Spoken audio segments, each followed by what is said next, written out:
કેપીટીએ પહેલા પ્લાન કર્યું છે, જો તમે રોડને પછીની પ્રાયોરિટી આપશો તો એ પ્રમાણેની વ્યવસ્થા પહેલા આપવામાં આવશે. એમને એમ કેવું છે કે જવાનું છે બરોબર, એમાં આ વસ્તુ આપશે જ કે પહોંચાડવાની છે, એટલે અત્યારના તમે એક પછી એક રજૂઆત કરો, એની સામે એમને જે ગેરવ્યાજબી એક પણ જવાબ લાયક નથી. પહેલા સાંભળો ભાઈ, તમે સાંભળો, અમારો જવાબ તો પૂરો કરવા દો. જવાબ પૂરો કરવા દો, પછી વાત કરો. તમારો જવાબ સાંભળો, અમે તમને સાંભળો, તમારા પાસે બધા આધાર પુરાવા છે, તમને આપવામાં આવશે. તમને આપશે. આપણે મુદ્દો ચર્ચાઈ ગયો. તમે એક મિનિટ સાંભળો, તમે યાર અમે પૂરી સાંભળો. હા અધ્યક્ષ છે, થોડો પેલા મુદ્દા સાંભળી લો પછી જવાબ આપજો. અધ્યક્ષ છે, જ્યારે 50 કંડલાપોર્ટ આવ્યું અને કંડલાપોર્ટમાં જેની જમીનો એકવાલ થઈ છે, આજે આ પ્રશ્ન ઉપસ્થિત લોક સુનાવણીમાં થતા હોય, ખેડૂત ડચકા મારતા હોય, એમને આજીવિકા છીનવાઈ ગઈ હોય અને અત્યારે એ લોકો એમ કહેતા હોય અમે એને જોશું અને તમને કરી આપશું, એ તો ખરેખર ગેરવ્યાજબી છે કે જે 50 વર્ષથી ખેડૂતો આપણે કંડલાપોર્ટની પગથિયા ચાલીને એમના જૂતા ઘસાઈ ગયા, પણ એમને કોઈ પણ વ્યવસ્થિત ન્યાય મળ્યો નથી. જ્યારે આજે લોક સુનાવણી, આજે લોકશાહીનું ખરેખર માળખું જ્યારે ઘરાણું હોય અને લોકો જાગૃત થયા હોય અને આજે લોક સુનાવણીની અંદર આ પ્રશ્નો ઉપસ્થિત થતા હોય તો ખરેખર પ્રોજેક્ટને જેની જમીનો એકવાલ કરી હોય એને સંતોષકારક ન્યાય અપાવ્યો હોય એના પછી જ નવા પ્રોજેક્ટો બનાવી શકે, નવી લોક સુનાવણી કરી શકે અને લોકોનો રાય લઈ શકે. તમારી આ રજૂઆત હજી સુધી આવી નથી, પણ 2011 થી CSR ની જવાબદારીઓ કંડલાપોર્ટે સ્વીકારી છે અને 2011 થી આ જવાબદારીઓ અન્વયે હવે જે નવા પ્રોજેક્ટો કે જે જવાબદારીઓ છે એ નિભાવે છે અને એમાં આ કિડાણાનો સવાલ છે એ આવી ગયો છે. એટલે તમારે રોડની અને પાણીની વ્યવસ્થાઓ કરશે, ઉપરાંત તમારી સાથે મસલત કરી મિટિંગો કરીને તમે જે રીતે યોગ્યતા હશે તમારી જરૂરત પ્રમાણે એ રીતે કંડલાપોર્ટ પૂરું કરી જશે. જમીન કોઈ એકવારની આમાં કરવાની નથી હાલે, કારણ કે આ પ્રોજેક્ટ માટે કોઈ જમીન એકવાર થવાની નથી. એટલે જે થઈ ગયું એના માટે અમે કહીએ છીએ કે 2011 થી કંડલાપોર્ટની જવાબદારીઓ આવી છે સામાજિક આર્થિક, એટલે હવે પેલા આ જવાબદારીઓ કંડલાપોર્ટના તાબામાં નથી, એટલે અત્યાર સુધી એવું કે જે હતું એ કાંઈ નતું થયું જે તમે કહો છો એ પ્રમાણે. હા, તમે પણ તમારી રજૂઆત બીજા કોકને રજૂઆતો કરવા દો અને કરો. એમને આપણે પહેલા રજૂઆતો કરવા દો, તમે પછી બોલો. લોકોને આ માન્ય નથી, એ રિપોર્ટ માન્ય નથી. લોકો એ અમે લખી લીધું છે, આમાં મિનિટાઈઝ થઈ જશે, આમાં આ વસ્તુ મિનિટાઈઝ થશે, બરોબર છે. એટલે પ્રોજેક્ટને મંજૂરી આપી કે ના આપી કે અમે લોકોએ વાંધો પડે છે કે જે આ કન્સલ્ટન્સી છે, પ્રશ્નો હોય ને લખીને આવ્યો ને તો એક પછી બોલજો એટલે જવાબ એક નો આપે એમ કરો. 10 પ્રશ્ન બોલતો 10 ના જવાબ નહીં આપે. 10 નહીં, હું સવાલ પૂછીશ એના જવાબ મને યોગ્ય મળવા જોઈએ, કારણ કે આ લોકો જે આવ્યા છે. સર 1 મિનિટ, ધારો કે જે જવાબ હોય, ધારો કે એને કયું કામ કરીશું તે સૂચન લે છે, પણ એ વસ્તુ આપણે મિનિટાઈઝ થાય છે, એટલે 1 બાય 1 તમે કરો. સર એવું છે કે ભાઈ જે CSR ની અંદર આ લોકો કહે છે કે ભાઈ શહેરના અંદર કેપીટીએ બધા ફંડ ફાળો આપ્યો છે, જેમ ગામડાની રજૂઆત કિરાણા અથવા બીજા ગામો છે તુણા, વંડી, રામપર, તેમનો સમાવેશ કરવામાં આવ્યો નથી. જે કરવામાં આવ્યો છે તો એ અમાઉન્ટ બહુ નાનો છે, જેને વજહથી કોઈ રોડ કા જે ચીજો બની શકે એ પોસિબલ છે નહીં. બીજી ચીજ તુણા, વંડી, રામપર, કિરાણા આ બધા આ એરિયાની અંદર આવે છે, ઠીક છે. બીજી ચીજ આ પ્રશ્ન બાજુના જે લગભગ 10 ગામ છે એમાં તોણા, રામપર, વંડી એનો પણ સમાવેશ છે.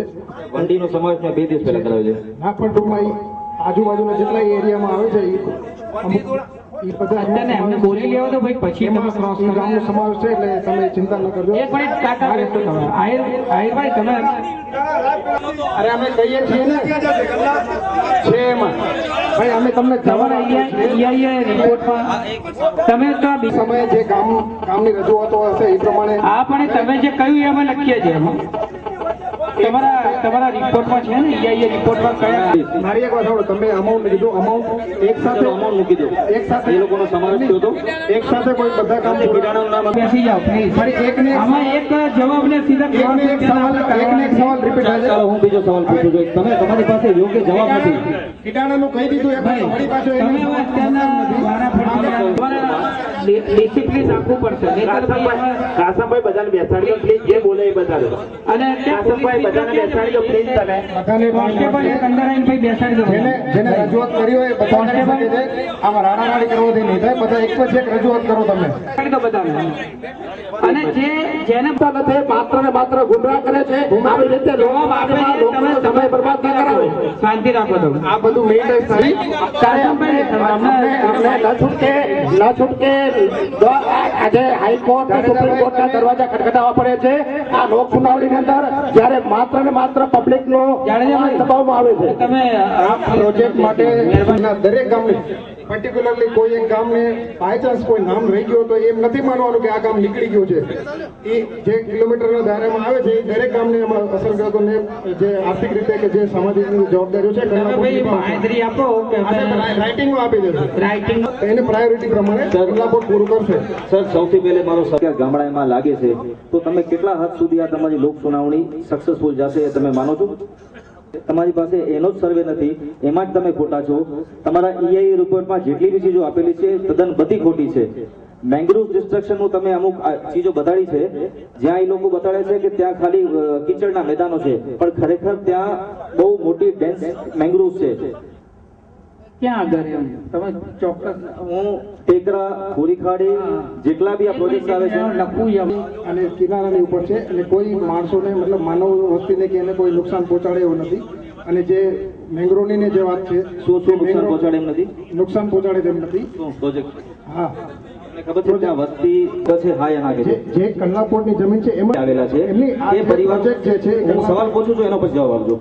ત્યાં માછીમારોની વસાવટ છે કે નહીં? ટેકરા ઉપર, બોરીખાડી ઉપર અથવા એની આજુબાજુ કોઈ બી વિસ્તારો જેમ કે થરિયો છે, ટકરો છે, આ બધા ઠેકાણે માછીમારો હતા કે નતા? એમાં માછીમારોનો કોઈ ઉલ્લેખ નથી. બીજી ચીજ, માછીમારોની રોજગાર માટે તમે કોઈ બી જાતની કોઈ બી શું કે સુવિધા આપી નથી. બીજી ચીજ, CRZ ક્લિયરન્સ જે તમને ટેકરા માટે મળેલો છે એ CRZ ક્લિયરન્સનો તમે 100% વાયોલેશન કર્યો છે. સૌથી પહેલે તમને CRZ ઈ કન્ડિશન ઉપર મળ્યો છે કે તમે ક્રીક બ્લોકેજ નહીં કરો.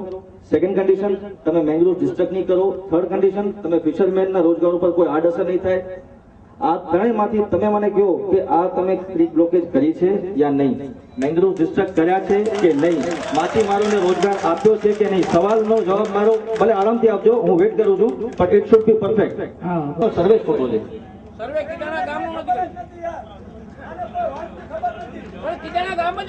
કેટલી વસ્તી છે એ બી ખબર નથી.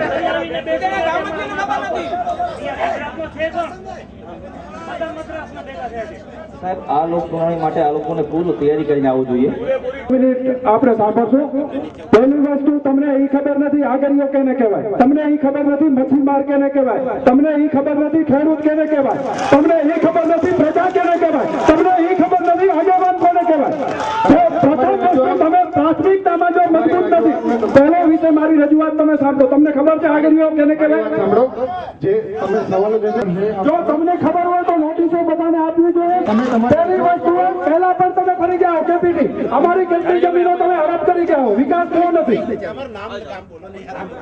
કે આ શંભુભાઈ આ એમ કર્યો નથી. વિકાસમાં એમને સમાવેશ એક પણ ગામનો કર્યો નથી. 50 વર્ષથી એકદમ ભૂલી ગયા હતા. શું કરીએ? ભાઈ બધા બેસી જાઓ, દરેક જણને સાહેબ, અમને એક તપાસથી કહી દઈએ. પહેલી વસ્તુ, આજે જે પબ્લિક આવી છે એમાં બધા આગેવાનો છે. સામાન્ય પબ્લિકના શું પ્રશ્ન છે તમને કોણ કઈ સ્પષ્ટ કહી જાય છે કે માત્ર ને માત્ર આમાં આગેવાનો આવ્યા છે, હજી ગામના નાના માણસો નથી આવ્યા. સામે બેસીને રજૂઆત કરો, બધી રજૂઆત સાંભળશે. અને તમારી રજૂઆત ત્યાં સામે બેસી કરો. ભાઈ તમે આવી રજૂઆત કરો. આના